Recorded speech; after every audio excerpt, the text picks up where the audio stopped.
So hello my dear friends, कैसे हैं आप सब। I hope you all are doing well. यार यूजीसी नेट एग्ज़ाम आने वाला है, इसीलिए मैं आज आपके लिए प्रीवियस ईयर क्वेश्चंस में से काफ़ी ज़्यादा इंपॉर्टेंट क्वेश्चंस 75 क्वेश्चंस निकाल कर लाया हूं, जो कि 3 टॉपिक्स में से होंगे।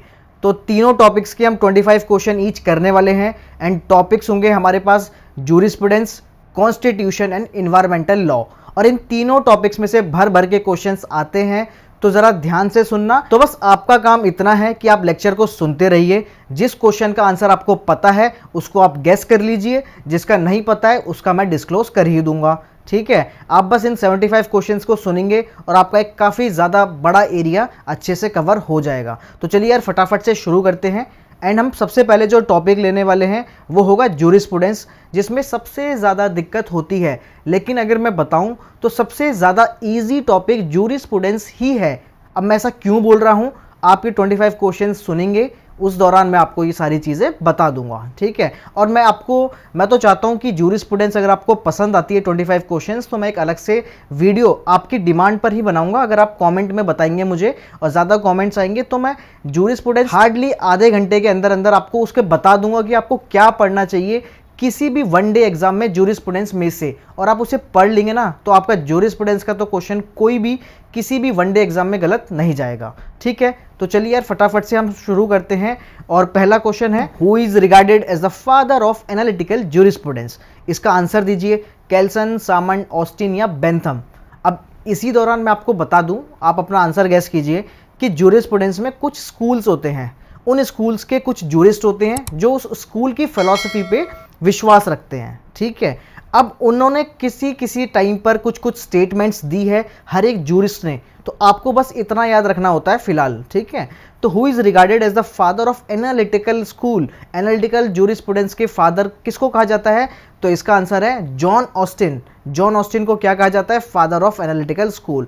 Now the next question is, which of the following is associated with pure theory of law. Pure theory of law से कौन एसोसिएट करता है? हॉलैंड, ऑस्टिन, केल्सन या रॉस्को पाउंड। तो आपको पता होना चाहिए, आप गैस कीजिए। प्योर थ्योरी ऑफ लॉ, तो प्योर थ्योरी ऑफ लॉ होती है केल्सन की, Hans Kelsen pure theory of law. और ये भी किस स्कूल में आते हैं? हमारे एनालिटिकल स्कूल में आते हैं। ठीक है, now the next question is, the social engineering theory was propounded bye. Social engineering theory किसने प्रोपाउंड करी है? केल्सन ने, पाउंड ने, ऑस्टिन ने या फिर सेविग्नी ने? तो गैस कीजिए। तो the social engineering theory was propounded bye बताइए, पाउंड। इनका पूरा नाम है रॉस्को पाउंड। यहाँ पे अगर देखिए तो कभी फुल नेम आ सकता है, कभी शॉर्ट फॉर्म आ सकती है, तो दोनों तरीके से पता होना चाहिए। सोशल इंजीनियरिंग थ्योरी दी है रॉस्को पाउंड ने, यहाँ पे सिर्फ पाउंड मेंशन था। ठीक है, तो ये आपको याद रखना है। तो ये एक एक क्वेश्चन आपको जरूर याद रखना है। इसमें से इसको किसी भी तरीके से घुमाया जा सकता है, लेकिन आंसर और क्वेश्चन का पैटर्न जो है सेम ही रहने वाला है। ठीक है, तो आप इसको याद भी करते चलिए। सोशल इंजीनियरिंग रॉस्को पाउंड है। वैसे मैं बताऊंगा आपको कि ये कैसे आपको याद रखना है और क्या मतलब आप कैसे जूरिस्प्रूडेंस का एक भी क्वेश्चन गलत ना करें। इसके लिए भी मैं सोचता रहा हूँ एक वीडियो बना दूं, लेकिन ऑन योर डिमांड। ठीक है, तो now the next question is, law is the command of the sovereign is the view of. Law is the command of sovereign. एक सॉवरेन होता है, वो कुछ कमांड देता है और जो उसने कमांड दी है बाकियों को वही लॉ होता है। ऐसा कौन सा स्कूल मानता है?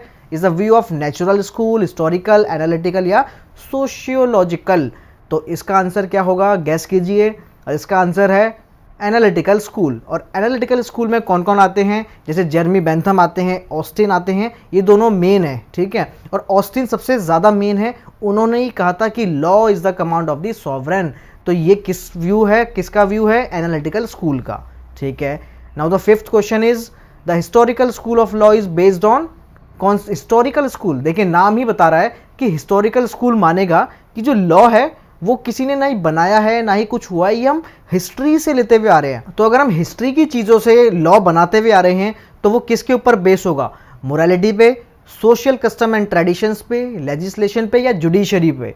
आंसर दीजिए, गैस कीजिए। Historical school of law is based on social custom and tradition. Social custom and tradition क्या होते हैं? हिस्ट्री की चीज़ें होती है, तो वही तो कहता है हिस्टोरिकल स्कूल। ठीक है, तो इसे भी याद कर लीजिए। Now the next question is which of the following jurist is not related to natural law school. Natural law school से कौन सा जूरिस्ट रिलेट नहीं करता। और कभी कभी आपको क्या करना पड़ता है, कभी कभी आपको ना एलिमिनेशन मेथड लगाना होता है कि यार मैं देखता हूं कि इसमें से कौन सा आंसर नहीं हो सकता, और नॉट वाले में तो आपको ज़्यादातर ऐसा ही करना चाहिए, ठीक है। अब नेचुरल लॉ स्कूल में कौन सा जूरिस्ट नहीं आता, सेंट थॉमस एक्विनस, देखिए इनका शॉर्ट फॉर्म लिखा है, एरिस्टोटल, ऑस्टिन या लॉक। अब हमें पता है कि जो जॉन ऑस्टिन है वो तो एनालिटिकल स्कूल के हैं, तो नेचुरल स्कूल में तो नहीं आएंगे ना, तो इसका आंसर क्या हो जाएगा, बिकॉज नॉट में पूछा है तो ऑस्टिन, ठीक है। इसका आंसर है जॉन ऑस्टिन, ठीक है। Now the next question is HLA heart is known for his theory of. तो HLA हार्ट अपनी कौन सी थ्योरी के लिए जाने जाते हैं, sovereign command, grand norm, primary and secondary rules या फिर इंटरेस्ट थ्योरी। कौन सी थ्योरी है HLA हार्ट की, जब आप पढ़ेंगे तो उसमें आपको बिल्कुल पता चल जाएगा, क्योंकि जो भी जूरिस्प्रूडेंस के क्वेश्चन होते हैं ये कोई ज़्यादा डीप में नहीं जाते हैं, लेकिन जूरिस्प्रूडेंस हमें लगता है कि यार समझना ही इतना मुश्किल है कि शुरू से ही डीप में ही जा रहा है। लेकिन अगर आप मतलब कोई अगर आपको इस तरीके से पढ़ा दे कि आपका बिल्कुल एक फ्लो में पढ़ा दे तो जूरिस्प्रूडेंस बिल्कुल ईजी हो जाती है। तो देखिए आप कमेंट करेंगे तो मैं बना दूंगा, बिकॉज मेरा तो काफ़ी मन है कि जूरिस्प्रूडेंस का हल्ला काफ़ी रहता है बच्चों के बीच में कि यार समझ में नहीं आ रही, क्यों नहीं आ रही, बहुत ईजी चीज़ है, ठीक है। इसमें तो कुछ कोई लॉ है ही नहीं, ये तो सिर्फ बात कर रहा है कि लॉ क्या है। अब सबकी थ्योरीज हैं, कौन कौन से जूरिस्ट हैं, तो मतलब अगर आप ऑन डिमांड में बना दूंगा, ठीक है। अब HLA heart is known for is theory of. HLA heart की कौन सी थ्योरी है, देखिए सॉवरेन कमांड तो हो नहीं सकती, ये तो ऑस्टिन की है, इसे साइड रख दो। वैसे मैं बता दूं HLA हार्ट की जो थ्योरी है, HLA हार्ट कहते हैं प्राइमरी एंड सेकेंडरी रूल्स बताते हैं ये, कि देखिए जो लॉ होता है ना, लॉ में कुछ तो प्राइमरी रूल्स होते हैं और कुछ सेकेंडरी रूल्स होते हैं, तो इन्होंने क्लासीफाई किया था प्राइमरी एंड सेकेंडरी रूल्स में। जब हम इनको थोड़ा सा डीप में पढ़ेंगे तो आपको बिल्कुल अच्छे से समझ में आ जाएगा। ये क्वेश्चन काफ़ी इंपॉर्टेंट है, पूछा जाता है, इसलिए याद रखना, ठीक है। विच theory says that rights exist only because the state recognises them. बहुत अच्छा क्वेश्चन है। कौन सी थ्योरी कहती है कि आपके राइट तभी एग्जिस्ट करते हैं क्योंकि स्टेट उन्हें रिकॉग्नाइज कर रहा है। जिस दिन स्टेट ने कह दिया ना कि हम आपको ये राइट नहीं देते, तो आपके पास कोई भी राइट नहीं रहेगा। तो ऐसा कौन सा स्कूल कहता है, कौन सी थ्योरी कहती है, नेचुरल थ्योरी कहेगी, लीगल थ्योरी कहेगी, हिस्टोरिकल कहेगी या फिर सोशल थ्योरी कहेगी। देखिए राइट्स एंड स्टेट का यहाँ पे क्या दिया हुआ है, एक लीगल रिलेशन दिया है कि स्टेट मानता है तो राइट है, स्टेट ने अगर कोई मना कर दिया या फिर लॉ बना के ही तो मना करेगा ना स्टेट, तो फिर क्या होगा, आपके राइट नहीं रहेंगे। तो ये है लीगल थ्योरी का पार्ट, ठीक है, इसे आप याद रखेंगे। बहुत अच्छा स्टेटमेंट है, that right exist only because the state recognises them, ये कहता है हमारा लीगल थ्योरी, ठीक है। Now the next question is which of the following is not a feature of sociological school of jurisprudence. Question ध्यान से सुनना, नॉट अ फीचर, सोशियोलॉजिकल का फीचर नहीं है। Law is a social institution, social का feature, law must change with society, या फिर third option है law is a command of sovereign, या fourth option is law should promote social welfare. अब आप इसमें से बताइए कि कौन सा फीचर सोशियोलॉजिकल स्कूल का नहीं है। तो आप आंसर से देख सकते हैं, अगर आपको कुछ नहीं पता है, ब्लैंक है आप इसके बारे में, तो देखिए सोशियोलॉजिकल स्कूल किसकी बात करेगा कि लॉ जो है ना सोसाइटी को देख के बनाया जाता है, ठीक है। तो लॉ एक सोशल चीज़ है, law is a social institution, बिल्कुल इसका फीचर है। Law must change with society, होना चाहिए, ये भी सोशियोलॉजिकल का फीचर है। Law is a command of sovereign, ये तो ऑस्टिन ने कहा था, ये तो एनालिटिकल स्कूल का फीचर है, तो सोशियोलॉजिकल का नहीं होगा, तो इसका आंसर होगा सी। लेकिन डी को देख लेते हैं, डी कहता है law should promote social welfare. तो बाकी तीनों में सोशल रिलेटेड चीज़ें आ रही हैं, लेकिन जो सी है हमें पता है ये तो एनालिटिकल स्कूल का है, तो ये तो इसका ही आंसर होगा, ठीक है। Law is the command of sovereign, okay. Now the next question is who define law as a body of principles recognized and applied by the state in administration of justice. बहुत अच्छी statement, किसने define किया law को as a body of principles recognized and applied by state in administration of justice. Kelsen, Salmond, Pound या फिर dicey. ये बहुत अच्छा क्वेश्चन है। अगर आपको इन चारों के बारे में थोड़ी थोड़ी चीज़ें पता है तो आप इसका आंसर इजीली दे सकते हैं कि किसने लॉ को ऐसे डिफाइन किया होगा कि ये एक body of principles recognized and applied by state in administration of justice. Hans Kelsen, Salmond, Pound या डाइसी। आंसर दीजिए, गैस कीजिए, इसका आंसर है सामंड। तो सामंड की ये बहुत ही फेमस स्टेटमेंट है, आपको याद रखनी है, ठीक है। Now the next question is according to Austin Austin, Salmond, ये 3-4 तो इतने ज़्यादा मतलब इंपॉर्टेंट है ना। केल्सन हो गया, ऑस्टिन है, ठीक है, सामंड है और अपना जर्मी बेंथम है, ये काफ़ी ज़्यादा इंपॉर्टेंट है, 5-6 लोग बस। According to Austin the sovereign is a person और बॉडी। सॉवरन कौन है ऑस्टिन के अकॉर्डिंग? ऑस्टिन कहते हैं कि देखिए सारी बातें सॉवरन की चलेगी, सॉवरन जो बोल देगा वही लॉ है। लेकिन ये सॉवरन कौन है? whose commands are habitually obeyed, who makes laws by consensus, who interprets law या फिर who leads the judiciary। कौन है इन चारों में से सॉवरन? तो देखिए स्टेटमेंट ही आप देखिए, अगर आपको कुछ नहीं पता ब्लैंक है तब भी आप बता देंगे कि यार ऑस्टिन कह रहा है कि सॉवरन कौन होगा। अगर हम नीचे से ऑप्शन चेक करें, हु लीड्स द जुडिशरी, नहीं, जुडिशरी का तो कोई रोल नहीं है। हु इंटरप्रेट्स लॉ, ये भी जुडिशरी का काम है, ये भी नहीं। Who makes laws by consensus, आपसे पूछ के जो लॉ बनाता है वो सॉवरन है ऑस्टिन के अकॉर्डिंग? नहीं, आपसे नहीं पूछता। जिसकी कमांड हैबिचुअली ओबेड होती है वही सॉवरन है। तो हमारा आंसर हो जाएगा आंसर नंबर ए, ठीक है। Now next question is what is the main focus of sociological school? Sociological school का मेन फोकस क्या होता है? Morality of law, law as a command, relationship between law and society या फिर history of law? इन चारों में से आप बताइए, गैस कीजिए कि सोशियोलॉजिकल स्कूल का क्या मेन फोकस होगा। सोशियोलॉजिकल स्कूल मतलब सोसाइटी से रिलेटेड चीज़ें होंगी उसमें, तो इसका आंसर हो जाएगा answer number C, relationship between law and society. Yes, बिल्कुल सही। So the next question is natural law theory primarily emphasises, किस पर एम्फेसाइज करती है natural law theory? Law created by the state, law based on moral principles, law as a command of sovereign या फिर social custom? अब देखो natural law theory है, सबसे पहले law as a command of sovereign side कर दो, ये ऑस्टिन की स्टेटमेंट है, एनालिटिकल स्कूल की स्टेटमेंट है। सोशल कस्टम सोसाइटी वाली सोशियोलॉजिकल थ्योरी पे जाएगा। Law based on moral principles या फिर law created by the state. Natural law क्या होते हैं? नेचुरल लॉ ये कहता है कि देखिए लॉ हम बनाते नहीं हैं, वो ऑटोमेटिकली नेचर बेस्ड चीज़ों से बन जाते हैं, बाइंडिंग चीज़ें हो जाती है। तो ये क्या मानते हैं? Law based on moral principles, ठीक है। मतलब इनके नाम ही सजेस्ट कर देंगे। अगर आप थोड़ा सा मतलब कहीं कहीं आप क्वेश्चन में अटक जाए ना और कॉमन सेंस लगा दे थोड़ा सा मतलब डीप में जाके, तो आप हो सकता है चांसेस आपके ज़्यादा है कि आप करेक्ट आंसर पे टेक करके आए, ठीक है। नेक्स्ट क्वेश्चन देख लेते हैं। Who wrote the concept of law? सिर्फ इतनी सी चीज़ है, द कॉन्सेप्ट ऑफ लॉ, ये किसने लिखा है? एच.एल.ए. हार्ट ने लिखा है, रॉस्को पाउंड, जॉन ऑस्टिन या फिर जर्मी बेंथम। कॉन्सेप्ट ऑफ लॉ, इसमें आप कुछ समझ नहीं सकते, ये तो आपको रटना ही पड़ेगा ना, किसी की स्टेटमेंट है। तो ये लिखी है किसने? गैस कीजिए, गैस कीजिए। इसका आंसर है एच.एल.ए. हार्ट। एच.एल.ए. हार्ट ने बोला है, द कॉन्सेप्ट ऑफ लॉ का स्टेटमेंट इन्होंने दी है, ठीक है। इसके बाद हम चलते हैं नेक्स्ट क्वेश्चन पे। नेक्स्ट क्वेश्चन है हमारा अकॉर्डिंग टू लीगल रियलिज्म, ये थोड़ा अच्छा क्वेश्चन है, अलग है। According to legal realism law should be understood in terms of, law को हमें कैसा समझना चाहिए अकॉर्डिंग टू लीगल रियलिज्म, ठीक है। लॉजिकल प्रिंसिपल्स पे समझना चाहिए, social interest and public policy, moral rules या फिर हिस्टोरिकल कस्टम। हमें according to legal realism law को हमें कैसे समझना चाहिए? थोड़ा सा गैस कीजिए। एंड इसका आंसर है हमारे पास social interest and public policy. क्यों?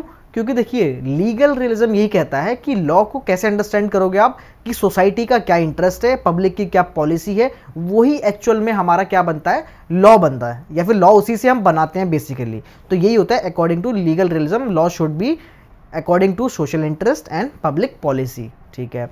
Moral rules, historical custom, logical principles आप देखेंगे ऑलरेडी हम पीछे वाले क्वेश्चंस में कहीं ना कहीं यूज़ करते हुए आए हैं, तो यहाँ पर वो भी एक्चुअल में लगना नहीं था, ठीक है। ऐसे आप थोड़ा सा रिलेट भी कर सकते हैं, अगर आपको बाकी चीज़ें पता है तो एलिमिनेशन मेथड से क्वेश्चंस हो जाते हैं। Now next question is 16th question पर चलते हैं। Which school emphasises the role of social, economic and psychological factor in shaping law? बहुत अच्छा क्वेश्चन है और मुझे लगता है हमने 15 क्वेश्चन कर लिए हैं तो इसका आंसर आप दे देंगे। Which school emphasises the role of, किसका रोल देखता है? Social, economic and psychological factor. कौन सा स्कूल होगा? जरा गैस कीजिए ना, 4 स्कूल के नाम है यहाँ पे। तो आपने जो भी गैस किया है जरा कमेंट में बताइए कि आपने क्या गैस किया। अभी आंसर मैंने डिस्क्लोज नहीं किया है, पता चले कि आप में से कितने लोग आंसर से पहले करेक्ट आंसर आप दे पा रहे हैं, ठीक है। Which school emphasises the role of social, economic and psychological factor in shaping law?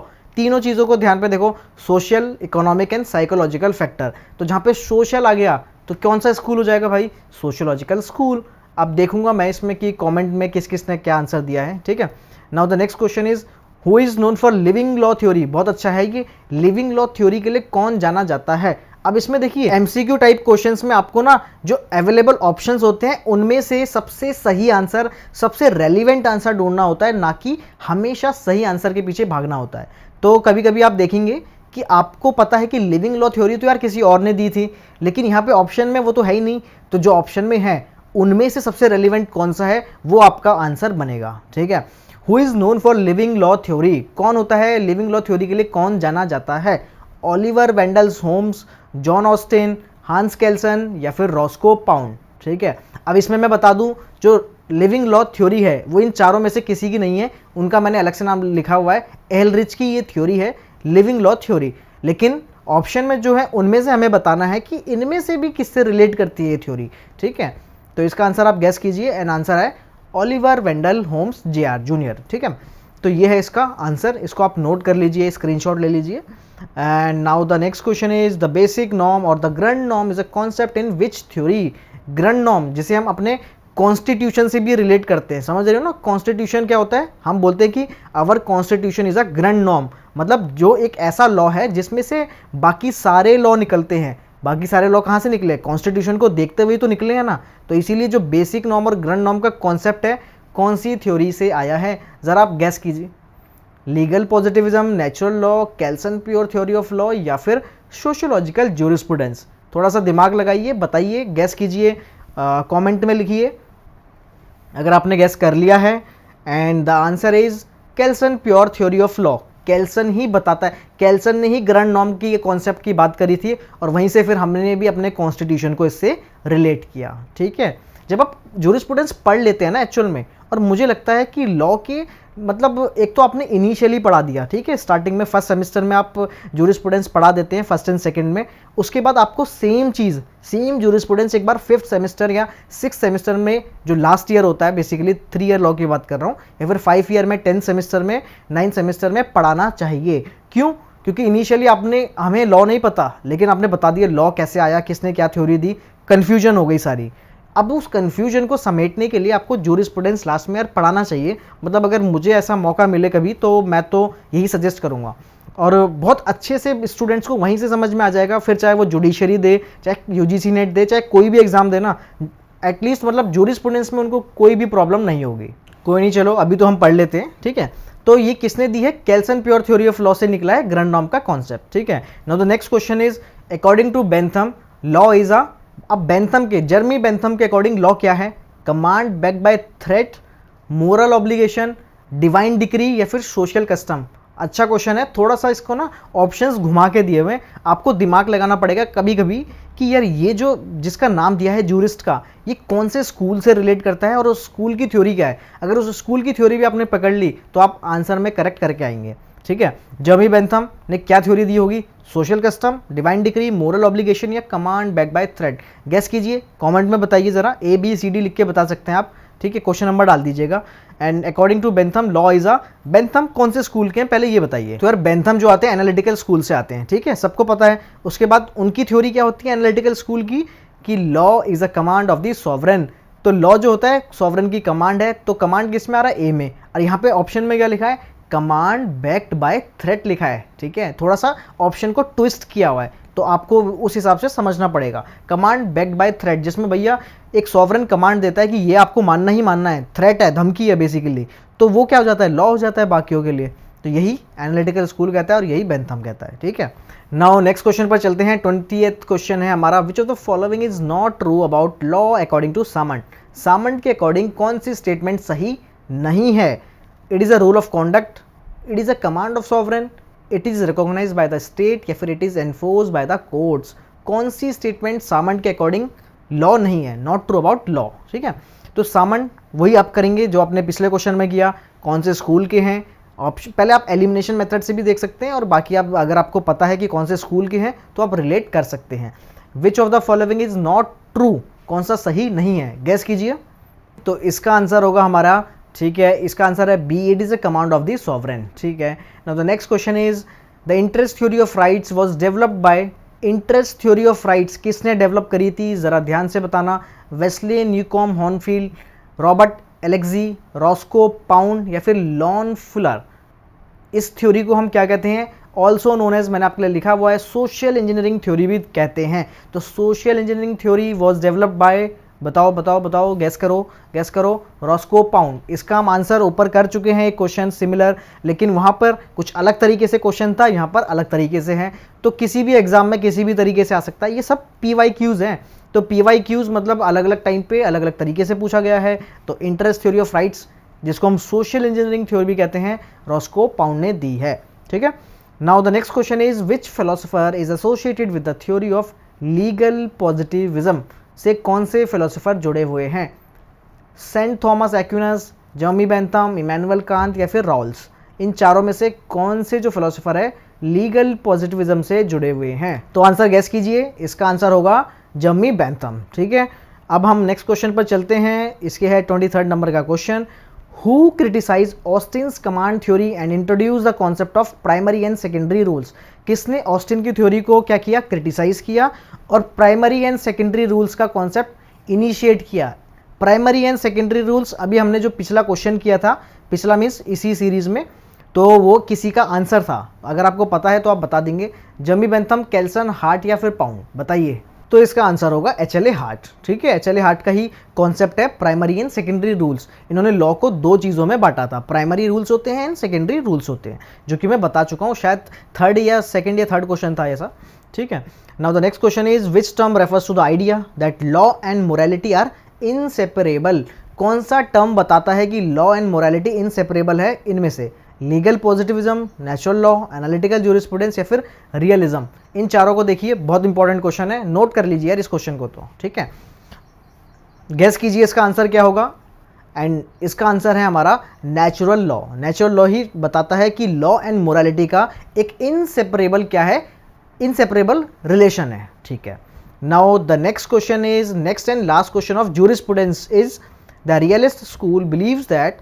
अब रियलिस्ट स्कूल वाले बिलीव करते हैं the law should be followed strictly as written, reflect actual social practices, be based on divine principles या फिर follow historical custom.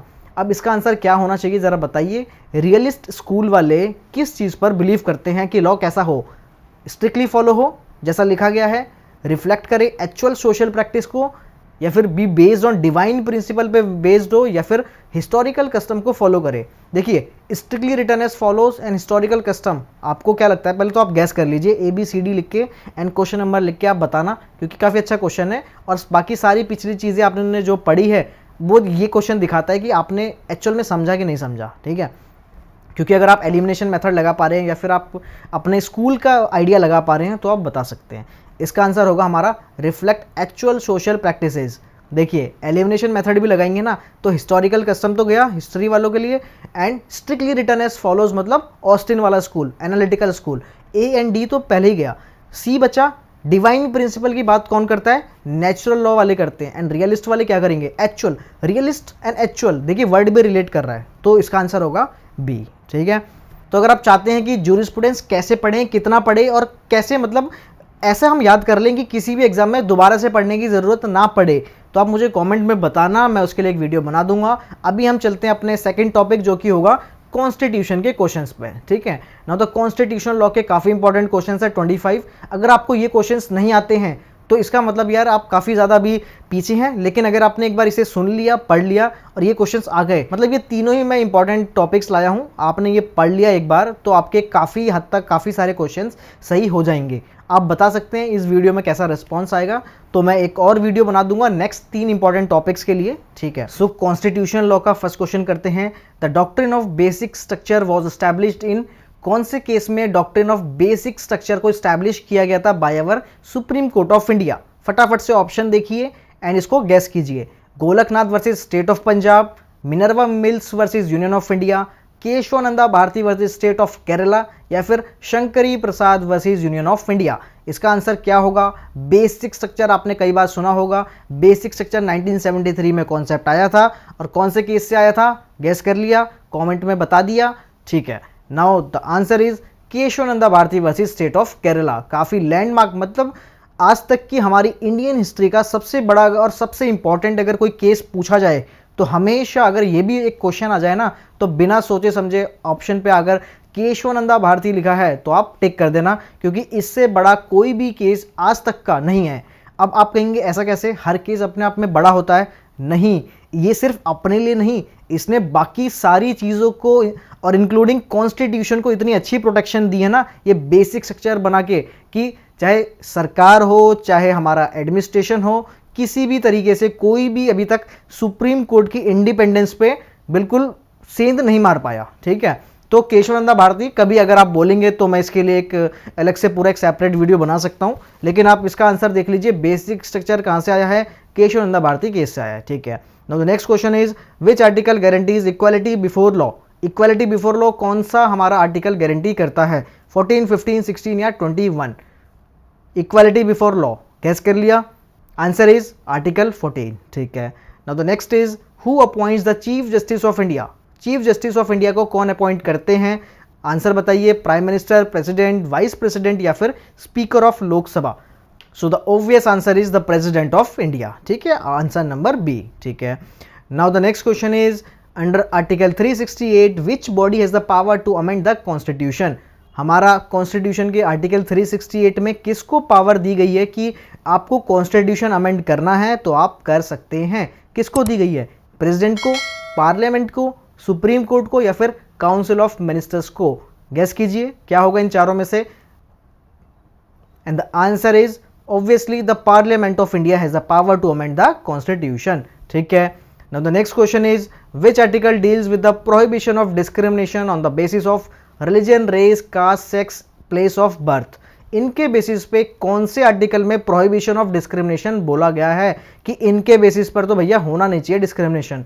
Article 15 है, 16 है, 17 है या फिर 18 है? बताइए, गैस कीजिए, एंड द आंसर इज, इसका ना आप ये याद रखेंगे कि कौन कौन सा बेसिस है, क्योंकि देखिए आर्टिकल 15 एंड आर्टिकल 16 दोनों ही प्रोहिबिशन ऑफ डिस्क्रिमिनेशन है, लेकिन इनका जो अंदर के कंटेंट्स हैं, religion, race, caste, sex, place of birth, ये अलग अलग हैं। 15 में अलग है, 16 में थोड़े अलग हैं। ठीक है, एंड ये वाला कहाँ जाएगा, आर्टिकल 15 में जाएगा। ठीक है, now the next question is in which case was the right to privacy declared a fundamental right. काफ़ी इंपॉर्टेंट क्वेश्चन कि कौन सा, और ये रिसेंट है, रिसेंट ही बोलेंगे, अभी 10 साल के अंदर जो भी चीज़ें होती हैं वो एज अ रिसेंट ही मानी जाती हैं। तो कौन से केस में राइट टू प्राइवेसी आया था, एडीएम जबलपुर, मेनका गांधी, केशवानंदा भारती या फिर justice KS. Puttaswamy versus union of India? And the obvious answer is answer number D, justice KS. Puttaswamy versus union of India. ये आधार को लेकर केस था और इसमें क्या बोला गया फाइनली कि right to privacy is our fundamental right under article 21।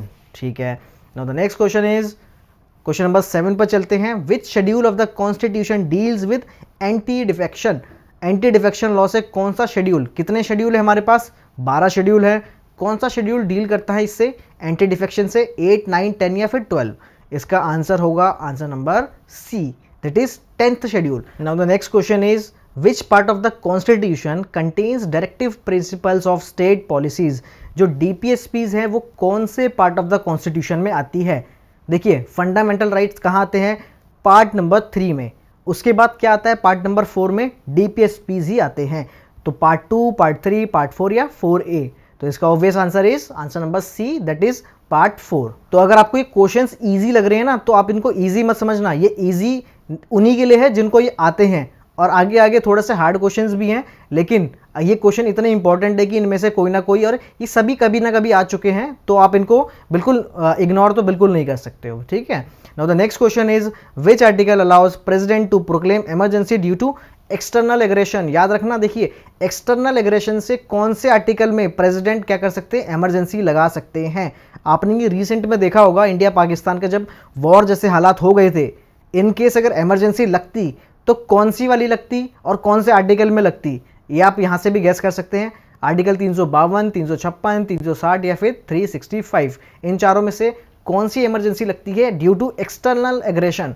तो एक्सटर्नल एग्रेशन में कौन सी लगती है, आर्टिकल 352 वाली, जिसे हम क्या बोलते हैं, also known as national emergency.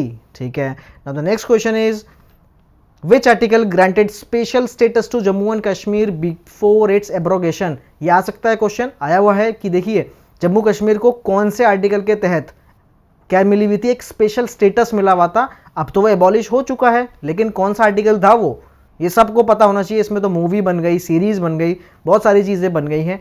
तो इसका ऑब्वियस आंसर होगा आर्टिकल 370। ठीक है, now the next question is the principle of separation of power is borrowed from the constitution of. बहुत अच्छा है, सेपरेशन ऑफ पावर्स हमने कहाँ से लिया है?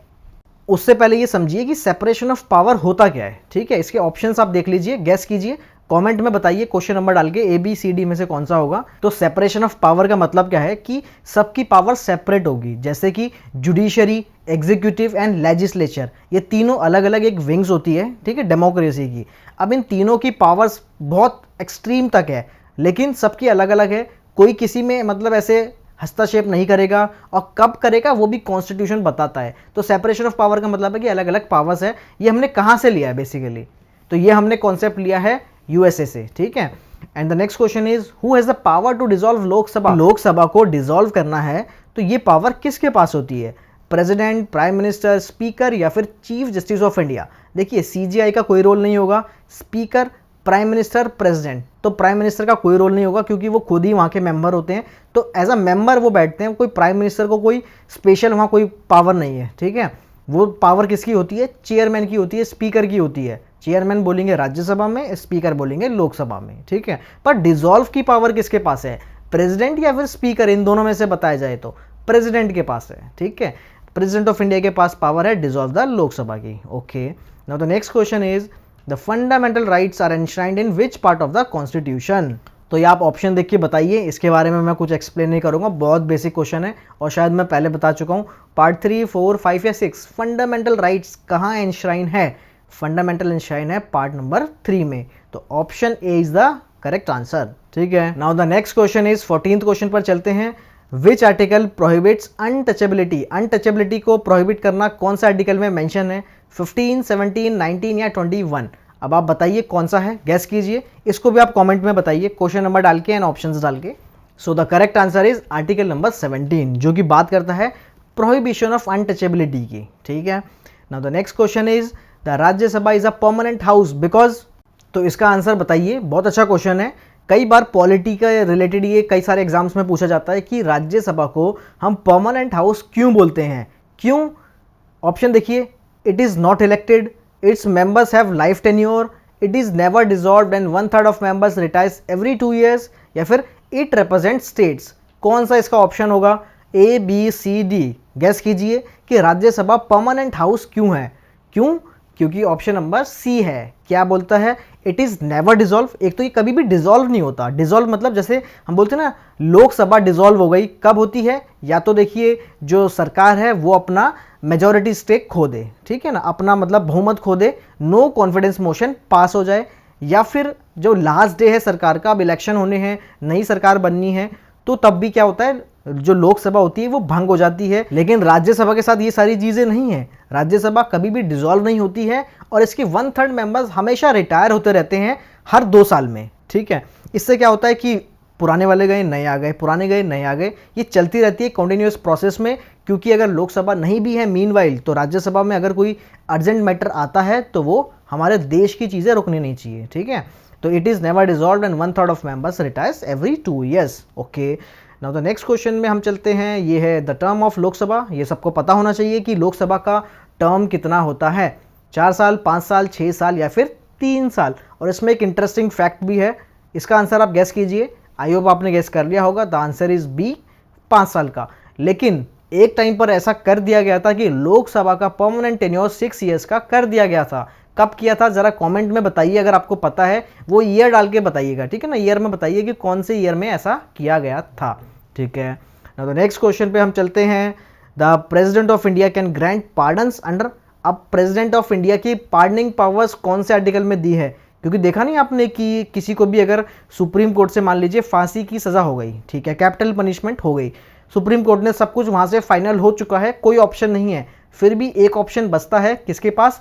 राष्ट्रपति के पास जरा माफ़ी मांग ली जाए। तो राष्ट्रपति को माफ़ करने का जो अधिकार है वो कौन से आर्टिकल में है बताइए? आर्टिकल 361, 72, 74 या 70? गेस कीजिए, बहुत अच्छा क्वेश्चन है, ज़रूर पूछा जाता है कई बार।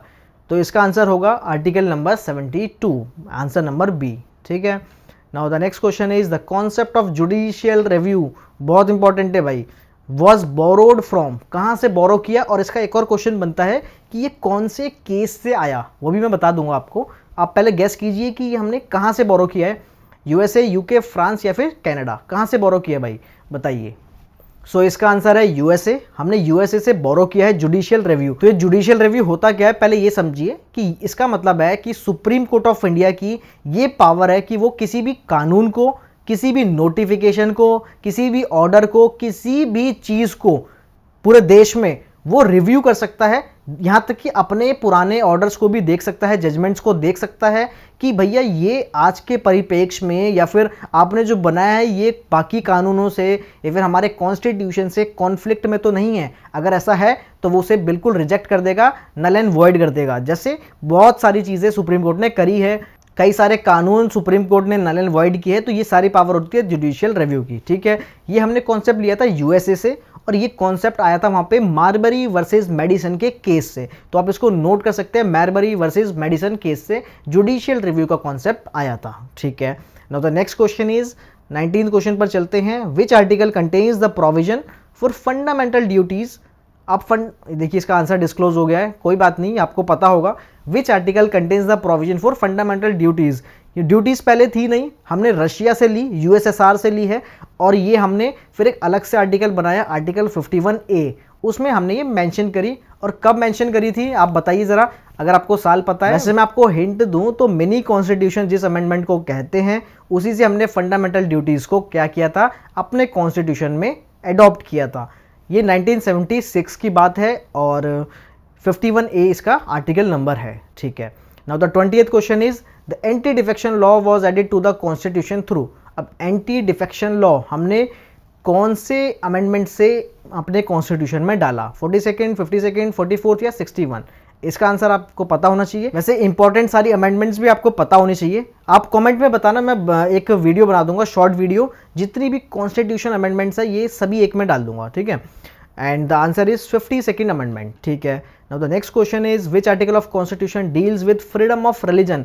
भाई ये बहुत इंपॉर्टेंट आर्टिकल है और आज के परिप्रेक्ष्य में तो काफ़ी ज़्यादा है कि रिलीजन की बात ही हमेशा चलती रहती है देश में, न्यूज़ चैनल्स में। तो आपको पता होना चाहिए कि आपको ये अधिकार मिल कहाँ से रहा है। कॉन्स्टिट्यूशन से तो मिल रहा है, लेकिन आर्टिकल कौन से हैं भाई, वो आर्टिकल 25 से 28 है, 14 से 19 है, 29 से 30 है या फिर 31 से 32 है। ये सारे के सारे एक तो फंडामेंटल राइट्स के अंडर आते हैं और रिलीजन का राइट देते हैं 25 से लेके 28 तक, आर्टिकल 25 से 28। ठीक है, now the next question is which article provides for the right to constitutional remedies. Constitutional remedies मतलब कॉन्स्टिट्यूशन में आपको राइट्स तो दिए हैं, लेकिन क्या होगा अगर आपके राइट्स का इन्फ्रिंजमेंट होता है, वायलेशन होता है, क्या करेंगे आप, कोर्ट जाएंगे ना। ठीक है, तो कोर्ट जाने की पावर आपकी कहाँ मेंशन है, 21 में, 32 में, 19 में या फिर 14 में। ये बहुत अच्छा क्वेश्चन है, सबको पता होना चाहिए। कॉन्स्टिट्यूशनल रेमेडीज की पावर है आर्टिकल 32। अगर हम कोई रिट लगाते हैं कहाँ जाती है, आर्टिकल 32 से ही लगाते हैं। ठीक है, सो अगले क्वेश्चन पर चलते हैं। Now the next question is who was the chairman of the drafting committee of Indian constitution. बहुत बेसिक क्वेश्चन, बहुत अच्छा क्वेश्चन कि ड्राफ्टिंग कमेटी, जिस कमेटी ने हमारा कॉन्स्टिट्यूशन ड्राफ्ट किया उसके चेयरमैन कौन थे। भैया इसके चेयरमैन कौन थे, आंसर देखने की जरूरत नहीं पड़नी चाहिए, डॉक्टर भीमराव अंबेडकर जी थे इसके कौन, चेयरमैन। ठीक है, सो अगले क्वेश्चन पर चलते हैं। The power to impeach the president of India lies with. अगर हमें राष्ट्रपति को हटाना है तो वो पावर किसके पास है, पार्लियामेंट के पास है, सुप्रीम कोर्ट के पास है, खुद प्रेसिडेंट के पास है या फिर प्राइम मिनिस्टर के पास है। देखिए लास्ट के दो ऑप्शन तो बिल्कुल बेकार है, क्योंकि प्राइम मिनिस्टर के बोलने पर ही राष्ट्रपति काम करते हैं तो वो उन्हें हटा नहीं सकते। ठीक है, प्रेसिडेंट ऊपर की पोस्ट होती है, प्रेसिडेंट खुद को हटाएंगे नहीं, सुप्रीम कोर्ट का इसमें कोई इंटरफेरेंस चाहिए नहीं, तो यहाँ पे जो बात आती है वो है पार्लियामेंट की। तो the power to impeach the president lies with parliament of India. ठीक है, now the next question is 25th question है और कॉन्स्टिट्यूशन का लास्ट क्वेश्चन है सीरीज का।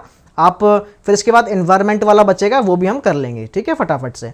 द कॉन्स्टिट्यूशन ऑफ इंडिया कब आया था, केम इनटू फोर्स कब हुआ, 15 अगस्त को, 26 जनवरी, 26 नवंबर, 1 जनवरी। देखिए केम इनटू फोर्स, इसमें दो डेट्स होती है, आप ध्यान से सुनना।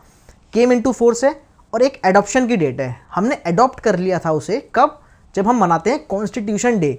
कॉन्स्टिट्यूशन डे हम कब मनाते हैं भाई, 26 नवंबर 1949 को हमने सब कुछ रख लिया करके कि भैया हमने कर लिया एडॉप्ट, फुल तरीके से फुल चीज़ हो गई।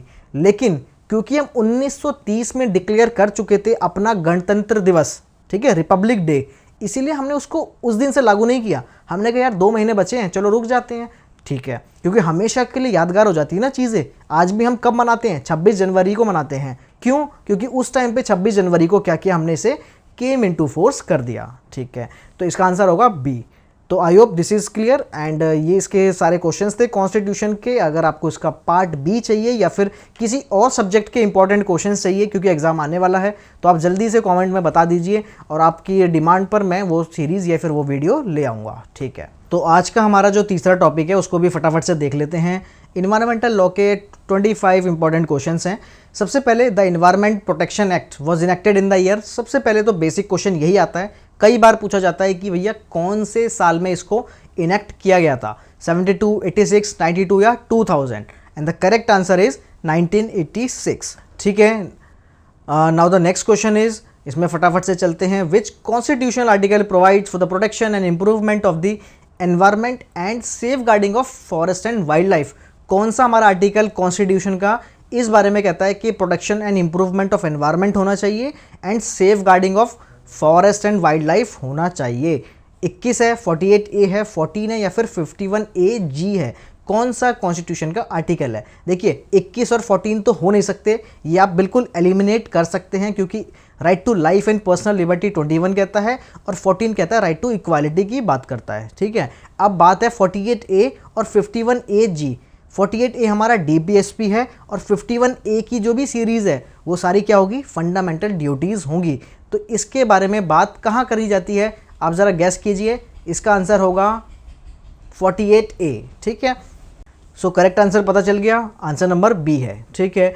नाउ 51AG की अगर हम बात करें, it is a duty of every citizen to, 51AG क्या कहता है, obey the law, pay taxes, protect the environment and respect national flag.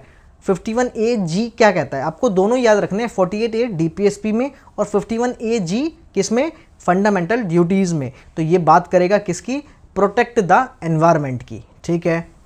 Now next question is the polluter पे प्रिंसिपल। सबसे इंपॉर्टेंट टॉपिक पूरे इन्वायरमेंट लॉ का, polluters pay principal. इससे भैया इतने ज़्यादा क्वेश्चन आते हैं ना, बहुत ज़्यादा, बहुत अच्छा टॉपिक है और बहुत इंपॉर्टेंट टॉपिक है। इसका मतलब क्या होता है, देखिए क्वेश्चन में ये पूछा था कि the polluters pay principle means, 4 option है आपके सामने, आपको गैस करना है, ठीक है। The polluter is rewarded, the polluter is punished only if pollution is intentional, polluters bears the cost of damage cost to the environment, या फिर डी ऑप्शन है इसका, डी ऑप्शन कहाँ गया भाई, government page for pollution clean up. अगर आप common sense भी लगाएंगे तो आपको पता चलेगा कि पोल्यूटर को रिवॉर्ड तो नहीं करने वाले हैं। Polluter is punished only if the pollution is intentional, अगर इंटेंशनल होगा पोल्यूशन तो ही उसको हम पनिश करेंगे। C is the polluter bears the cost of damage cost to the environment, या फिर गवर्नमेंट पे करेगी पोल्यूशन को साफ सफाई के लिए। इसमें से पोल्यूटर्स पे प्रिंसिपल का क्या मतलब है, इसका मतलब सिंपली इतना होता है कि जो पोल्यूशन करेगा वही उसके लिए पे करेगा। आपने इसका एक लैंडमार्क जजमेंट देखा होगा, जब श्री श्री रविशंकर जी ने यमुना किनारे अपना एक प्रोग्राम किया था, उसका नाम तो मुझे याद नहीं आ रहा है, आप कमेंट में बताना क्या था वो, लेकिन वहाँ पे उन्होंने मतलब बहुत सारी गंदगी छोड़ दी थी। और कई लोग जैसे ओली में शादी करते हैं या फिर कहीं डेस्टिनेशन वेडिंग करते हैं, वहाँ पर भी गंदगी छोड़ के आए थे। ये भी हाल ही 2-3 साल पहले की बात है। उसके बाद जब NGT नेशनल ग्रीन ट्राइब्यूनल को ये पता चला तो उन्होंने हैवी पेनल्टी लगाई थी शादी वालों पर भी और श्री श्री रविशंकर जी पर भी, ठीक है। तो इसका क्या आंसर होना चाहिए, the polluters bear the cost of damage cost to the environment, answer number C, ठीक है। Now the next question is, next question देखते हैं, which principle was upheld in the case of Vellore citizens welfare forum versus union of India. इस case में कौन सा principal form हुआ था। और इन्वायरमेंट लॉ से ना बेसिकली जो क्वेश्चंस आते हैं वो ज़्यादातर ये केस लॉ बेस्ड भी आते हैं। तो Vellore citizens welfare forum versus union of India, इसमें आप याद रखेंगे कि यहाँ से 2 प्रिंसिपल्स निकले थे, प्रिकॉशनरी प्रिंसिपल और पोल्यूटर्स पे प्रिंसिपल। तो इसका आंसर क्या होगा, answer number C, both A and B, ठीक है। Now the next question, public liability insurance act, कौन सा इसका भैया ईयर कौन सा है, बता दो जल्दी से, 86, 90, 91 या फिर 95। तो इसका आंसर हमारा होने वाला है 1991, ठीक है, answer number C. Now next question, which of the following is not covered under the water prevention and control of pollution act. अब देखिए वाटर का जो एक्ट है ना, उसमें इनमें से कौन सी चीज़ें कवर नहीं है। Trade effluent, domestic sewage, ground water recharge और वाटर पॉल्यूशन।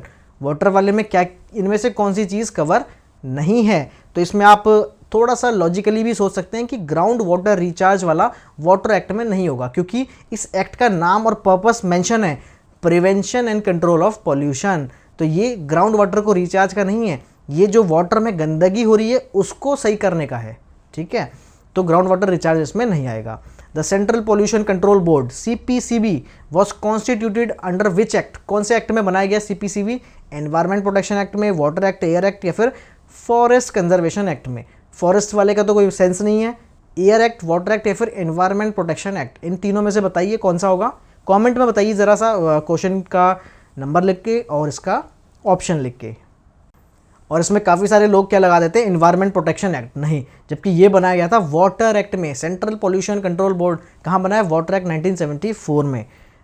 अब इसमें हम अगले क्वेश्चन पर चलते हैं, 9th question. NGT national green tribunal ये कब बना भाई? बहुत अच्छा क्वेश्चन है, पूछा जाता है, ये कई बार पूछा जाता है। 9 में, 10 में, 2011, 2014, इन चारों में से कौन से साल में NGT बना? और आपको पता होना चाहिए कि जो नेशनल ग्रीन ट्राइब्यूनल है ये क्या करता है, ये एनवायरनमेंट के केसेस के लिए अलग से बनाई गई एक ट्राइब्यूनल है, ठीक है। अब इसको बनाया गया था 2010 में, तो इसका आंसर होगा बी, ठीक है। Next question is the jurisdiction of NGT extends to. NGT की ज्यूरिसडिक्शन कहाँ जाती है? ये मैंने आपको बता दिया, कहाँ जाती है? एनवायरमेंटल मैटर्स पर जाती है। Answer number C is the right answer. Now next question, 11th question पर आ गए हम। द लैंडमार्क केस, देखिए MC मेहता जी के जितने भी केसेस आपको मिलेंगे सारे एनवायरनमेंट से रिलेटेड है, क्योंकि ये एनवायरमेंटलिस्ट हैं। और इनके जो जितने भी केसेस है ना, अगर आपको कहीं कन्फ्यूजन हो, 3 नाम कोई और हो, एक नाम इनका हो और जो मुद्दा हो वो एनवायरनमेंट से रिलेटेड हो, तो आप इनके नाम पर टिक करके आ जाना 99% ऑफ द केसेस। और अगर कहूँ तो 100% ऑफ द केस में आपका आंसर सही होगा। लेकिन कहीं कहीं कन्फ्यूजन के लिए हो सकता है कि वो पता चल गया, अगर उनको ये ट्रिक कि बच्चे ये सब जान चुके हैं तो वो घुमा सकते हैं, अदरवाइज आपका आंसर सही होगा, ठीक है। तो लैंडमार्क केस कौन सा वाला? MC Mehta versus union of India. वैसे सारे केसेस इनके इसी नाम से रहते हैं, आपको इसका थोड़ा सा वो देखना पड़ेगा कि और क्या ऑप्शन में लिखा हुआ है, ठीक है। Right to shelter, water pollution in Ganga, environmental awareness in school या फिर इंडस्ट्रियल सेफ्टी, इनमें से कौन सा case MC Mehta versus union of India कहलाता है? तो 3 केसेस बिल्कुल नहीं होंगे, एक ही केस होगा जो इस नाम से होगा। अब बताइए आप कौन सा है, गैस कीजिए, ये अच्छा क्वेश्चन है। और इसका आंसर होगा हमारे पास water pollution in Ganga, option number B, ठीक है। Now the next question is sustainable development, मतलब होता है कि हम अपना विकास भी करें और अब चीज़ों को भी बैलेंस करते हुए चले। सस्टेनेबल डेवलपमेंट हो, ऐसा ना हो कि कोई चीज़ का हम ज़्यादा ही मिसयूज़ कर दें और किसी चीज़ का यूज़ भी ना हो पाए। इसलिए इक्विटेबल यूज़ जो होता है, sustainable development was first emphasized in, कहाँ, कौन सी कॉन्फ्रेंस में उसको एम्फेसाइज किया गया? स्टॉकहोम कॉन्फ्रेंस, रियो, क्योटो या फिर पेरिस एग्रीमेंट? बहुत अच्छा क्वेश्चन है। स्टॉकहोम कॉन्फ्रेंस, ये आप याद कर लीजिए कि स्टॉकहोम की जो कॉन्फ्रेंस थी 1972 की, सबसे पहले सस्टेनेबल डेवलपमेंट की बात वहीं पर आई थी। हम कहते हैं ना भैया पानी को अच्छे से यूज़ करो, क्योंकि ये फ्यूचर जनरेशन के लिए भी होना चाहिए, हम बचपन से सुनते आ रहे हैं। ऐसे ही हम अपने घर में इलेक्ट्रिसिटी को कहते हैं, हर चीज़ को हम ऐसे कहते हैं कि सस्टेनेबल डेवलपमेंट हो, आप यूज़ कीजिए, यूज़ के लिए मना नहीं है, लेकिन उसका मिसयूज़ मत कीजिए, ठीक है। Now next question is 13th question पे आ गए। The precautionary principle is based on the idea that, precautionary principle कौन से आइडिया पर बेस्ड है? No action should be taken without 100% scientific certainty, action should be taken even if there is no proof of environmental harm, wait until damage is visible या फिर industry should regulate itself. Precautionary principle is based on कौन से idea पर based है? आप ज़रा सा इसमें लॉजिकल लगाइए, लॉजिक सेंस लगाइए तो आपको पता चल जाएगा। So the answer should be answer number B, action should be taken if there is no proof of environmental harm. तो ये प्रिकॉशनरी प्रिंसिपल कहता ही ये है कि हम एक्चुअल हार्म के लिए नहीं रुकेंगे कि यार एनवायरमेंट में जब आपकी एक्टिविटी का कोई हार्म देखा जाएगा तब आपको पनिश किया जाएगा, नहीं, एक्शन तो हम ले लेंगे अगर हमें लगा कि भैया आपने वो इनिशिएट कर दिया है और उसके लिए आपने कोई भी कदम नहीं उठाए हैं, चाहे वहाँ पर कोई भी प्रूफ ना हो एनवायरमेंट हार्म के। तो ये आप याद रखेंगे कि action should be taken if there is no proof of environmental harm, ठीक है। नाउ द नेक्स्ट क्वेश्चन हम चलते हैं इसमें, द एयर एक्ट पे चलते हैं। एयर एक्ट का नाम देख लीजिए, prevention and control of pollution act. कब इनेक्ट हुआ था एयर एक्ट? ये आया था हमारा 1981 में, ठीक है। इसको आप याद रखेंगे, आंसर नंबर सी है, ठीक है। विच गैस वॉज, बहुत अच्छा क्वेश्चन यार, which gas was responsible for the Bhopal gas tragedy. Bhopal gas tragedy हम बचपन से बुक्स में देखते आ रहे हैं, पढ़ते आ रहे हैं, इसमें कौन सी गैस रिस्पॉन्सिबल थी? 4 ऑप्शन, इसका आंसर तो आप बताएंगे कमेंट में, क्वेश्चन नंबर डाल देना और आंसर बताना। अब मैं देखना चाहता हूँ कि यार ये क्यों नहीं पता आपको, अगर पता है तो कितनों को पता है या फिर नहीं पता, ठीक है। नहीं भी पता ना तो लिख देना कि नहीं पता, क्वेश्चन नंबर 15 एनवायरमेंटल लॉ का नहीं पता, ठीक है। Which gas was responsible for Bhopal gas tragedy? Methane थी, मिथाइल आइसोसाइनेट थी, कार्बन मोनोऑक्साइड थी, या फिर हमारे कौन सी गैस थी, कहाँ के ऑप्शन, सल्फर डाइऑक्साइड थी। तो इन चारों में से कौन सी गैस थी? गैस कीजिए, आंसर लिखिए, उसके बाद फिर हम आगे चलेंगे। So the answer is answer number B, methyl isocyanate, MIC, ठीक है। The principle of absolute liability was laid down in, कौन से केस में आया था कि भैया प्रिंसिपल ऑफ एब्सोल्यूट लाइबिलिटी होगी? कौन से केस था? Vellore citizen, rural litigation, MC Mehta versus union carbide, या फिर MC Mehta versus union of India, oleum gas leak. देखिए अगर ऑप्शन में एक से ज़्यादा MC मेहता आएंगे ना, तो मैंने बोला था ना आपको कि उसके ना ब्रैकेट में या फिर आपको कोई हिंट दी जाएगी कि यार ये कौन से वाला है। तो principal of absolute liability Indian concept है, ये कहीं ये हमारे ही सुप्रीम कोर्ट ने बनाया था, और ये कौन सा आया था? Answer number D, MC Mehta versus union of India. Oleum gas leak जो कांड हुआ था, वहाँ से सुप्रीम कोर्ट ने बनाया कि नहीं, आपने नहीं किया, आपने जानबूझकर नहीं किया, आपने सारे सेफ्टी चीज़ें लगाई, कोई दिक्कत नहीं है, लेकिन फिर भी अगर कोई हादसा हुआ तो आपकी ही एब्सोल्यूट लायबिलिटी होगी, ठीक है। तो ये इंडियन कॉन्सेप्ट है, इसको अच्छे से हम पढ़ते हैं टॉर्ट लॉ में, ठीक है। तो टॉर्ट लॉ तो आपने शायद पढ़ ली होगी या फिर जो भी है, उसके लिए मैं, अगर आप बोलेंगे कमेंट में तो मैं उसके भी टॉप 25 या जितने भी क्वेश्चंस उसके निकलेंगे तो मैं बना सकता हूँ। Now next question is, forest conservation act कब इनेक्ट हुआ था? 72, 76, 80 या फिर 85? इसका आंसर होगा 1980, ठीक है। Now the next question is, 18th question है, Kyoto protocol is related to. बहुत अच्छा क्वेश्चन है कि क्योटो प्रोटोकॉल किससे रिलेट करता है? फॉरेस्ट कंजर्वेशन से, कार्बन एमिशन के रिडक्शन से, मरीन पोल्यूशन से, या फिर ग्राउंड वाटर कंजर्वेशन से। क्योटो प्रोटोकॉल किसकी बात करता है? तो क्योटो प्रोटोकॉल बात करता है कार्बन एमिशन के रिडक्शन से, कि कार्बन का एमिशन हमें रिड्यूस करना चाहिए। इसके लिए कॉन्फ्रेंस ऑफ पार्टीज, बहुत सारी मीटिंग्स भी होती रहती है साल भर 2 साल में, तो ये आपने सुना भी होगा क्योटो प्रोटोकॉल, ठीक है। क्योटो कहाँ है? जापान में है, ठीक है। Now inter generational equity means, inter generational equity बहुत अच्छा क्वेश्चन है, इसके लिए आपको किसी भी चीज़ की ज़रूरत नहीं है, आप सिर्फ जज कर सकते हो ऑप्शन से। देखिए इक्वालिटी बिटवीन स्टेट्स होनी चाहिए। इंटर जनरेशनल इक्विटी का क्या मतलब है? कि equality between states, equal rights for animals, environmental protection for future generation, या फिर equal pay for equal work. अब इसका नाम देखिए क्या लिखा है, inter generational equity. Inter generational मतलब अगर हम बोलते हैं इंटर स्टेट बस टर्मिनल तो उसे हम क्या बोलते हैं? ISBT। इंटर स्टेट मतलब एक स्टेट से दूसरे स्टेट में क्या जाएगी? बस जाएगी। ऐसे ही इंटर जनरेशनल है तो एक जनरेशन से दूसरे जनरेशन तक कोई चीज़ ट्रांसफ़र हो रही है। और इंटर जनरेशनल इक्विटी तो इसका मतलब है कि फ्यूचर जनरेशन की भी बात है। तो ऑप्शन नंबर सी सही नहीं है क्या? बिल्कुल सही है। Environmental protection for future generation होना चाहिए, तो इसको आप बिना कुछ करे भी ऐसे गैस कर सकते हैं, सी आंसर, ठीक है। Now next question is, the authority to issue directions under the environment protection act 1986 lies with, authority to issue direction under the environment protection act किसके पास है? स्टेट गवर्नमेंट के पास है, सेंट्रल गवर्नमेंट के पास है, जुडिशरी के पास है, या फिर पॉल्यूशन कंट्रोल बोर्ड्स के पास है? तो इसका आंसर होगा हमारी सेंट्रल गवर्नमेंट के पास होती है इसमें डायरेक्शन इशू करने की authority. Now the next question is 21 question, which is not a function of CPCB। Central pollution control board का कौन सा इनमें से फंक्शन नहीं है?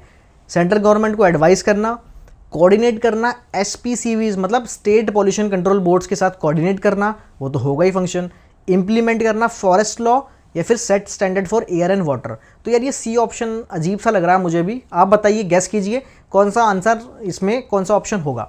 तो इसका ऑप्शन मेरे हिसाब से सी होना चाहिए कि फॉरेस्ट लॉ के लिए कहाँ से आ गया भाई सेंट्रल पॉल्यूशन कंट्रोल बोर्ड। तो the answer is C, implement forest law इसका काम नहीं है। Now next question, what is the penalty under the environment protection act 1986 for non compliance. कितनी पेनल्टी लगेगी भाई? देखिए यहाँ पे ऐसा कोई फिक्स नहीं है, फाइन भी हो सकता है और इम्प्रिजनमेंट भी हो सकती है, मतलब फाइन अप टू 10,000 और इम्प्रिजनमेंट अप टू 5 years हो सकती है, दोनों ही हो सकते हैं। तो दोनों कहाँ मेंशन है? आंसर नंबर सी में मेंशन है, फाइन एंड इम्प्रिजनमेंट, ठीक है। Now next question is under which case did the Supreme Court declare the right to a clean and healthy environment is a part of article 21। बहुत अच्छा question है। कौन से case में supreme court ने बोला कि right to a clean and healthy environment हमारे आर्टिकल नंबर 21 का हमारा पार्ट है और हमारा अधिकार है? तो इस कौन से केस में बोला है? ओल्गा टेलिस में, सुभाष कुमार, इंदिरा सावनी या फिर टीएमए पाई। देखिए टीएमए पाई यहाँ से कोई मतलब नहीं है। टीएमए पाई एक कॉन्स्टिट्यूशन का बहुत अच्छा केस है, अगर आपको पता है तो आप बता सकते हैं। इंदिरा सावनी आप रिलेट करेंगे कहाँ से? ये है हमारा रिजर्वेशन से। And Olga Tellis versus Bombay municipal corporation कहाँ है? राइट टू लाइवलीहुड में आता है ये, ठीक है। और टीएमए पाई कहाँ आता है? टीएमए पाई यहाँ पे नहीं आता है। टीएमए पाई आप बताएंगे कमेंट में, ठीक है। Subhash Kumar versus state of Bihar में ही कहा था कि राइट टू क्लीन एनवायरनमेंट हमारा क्या है? हमारा अधिकार है, ठीक है। इसको आप याद रखेंगे, 1991 का केस है। Now the public trust doctrine was emphasised in which case? कौन से केस में लगाई गई public trust doctrine? Indian council of इन्वायरो legal action, union of India, MC Mehta, Narmada बचाओ आंदोलन या फिर श्री राम फर्टिलाइजर केस? तो आप फटाफट से गैस कीजिए, इसमें ए बी सी डी कौन सा आंसर होना चाहिए? पब्लिक ट्रस्ट डॉक्ट्रिन के लिए नाम आता है एमसी मेहता वर्सेस कमलनाथ। 1997 का ये केस है। ये यहाँ से ओरिजिनेट हुई थी। पब्लिक ट्रस्ट डॉक्ट्रिन को एम्फेसाइज किया गया था इस केस में, ठीक है। ओरिजिनेट नहीं, एम्फेसाइज किया गया था। Okay, now which of the following principle was not specifically mention in Rio declaration? 1992 में कौन सा प्रिंसिपल मेंशन नहीं था? ये लास्ट क्वेश्चन है इन्वायरमेंट का और काफ़ी इंपॉर्टेंट क्वेश्चन है। सस्टेनेबल डेवलपमेंट, पॉल्यूटर्स पे, प्रिंसिपल ऑफ एब्सोल्यूट लायबिलिटी या फिर प्रिकॉशनरी प्रिंसिपल? आप सिर्फ ऑप्शन से देख सकते हैं। अगर आपको रियो डिक्लेरेशन का जीरो पता है ना, तब भी आप ऑप्शन से देख सकते हैं। कैसे? देखो, सबसे पहली बात इसमें क्या की गई है? देखो सबसे पहली बात इसमें क्या की गई है कि कौन सा नहीं है रियो डिक्लेरेशन में, और जहाँ नॉट आ जाए ना तो आप एलिमिनेशन मेथड लगा देना। अब रियो में कौन सा नहीं है भाई, हमें तो नहीं पता, लेकिन हमें ये तो पता हो सकता है ना कि इसमें से कोई एक प्रिंसिपल कहाँ पर है। जैसे कि प्रिंसिपल ऑफ एब्सोल्यूट लायबिलिटी मैंने कहा है, ये इंडिया का ओरिजिनेशन है। इंडिया के सुप्रीम कोर्ट ने इसको ओरिजिनेट किया था कौन से केस में? अभी हमने पिछले क्वेश्चन में पढ़ा है। कौन से केस में है? ये है हमारा MC Mehta versus union of India oleum gas leak case में। तो ये जब हमारा कॉन्सेप्ट है तो रियो तो कहाँ है? रियो तो हमारे देश में नहीं है ना। रियो डिक्लेरेशन तो इंटरनेशनल एक डिक्लेरेशन है, तो ये इसका मतलब है कि ये वाला नहीं होगा। तो बाकी तीन चीज़ें रियो की है, एक चीज़ें अपनी इंडिया की है। तो इसका आंसर होगा प्रिंसिपल ऑफ एब्सोल्यूट लायबिलिटी। अब आप पढ़ सकते हैं, मैंने इसमें एक नोट लिखा है कि originated in India by Supreme Court in MC Mehta versus union of India, popularly known as oleum gas leak case, ठीक है। तो कौन सा है ये? Option number C. I hope आपको ये, ठीक है, हमारे क्वेश्चन खत्म हो गए, 75 क्वेश्चंस, एंड आपको ये वीडियो पसंद आई होगी। आप बता सकते हैं कमेंट में आपको किसी और टॉपिक में वीडियो चाहिए तो। And all the best for your exams. Thank you so much and bye bye.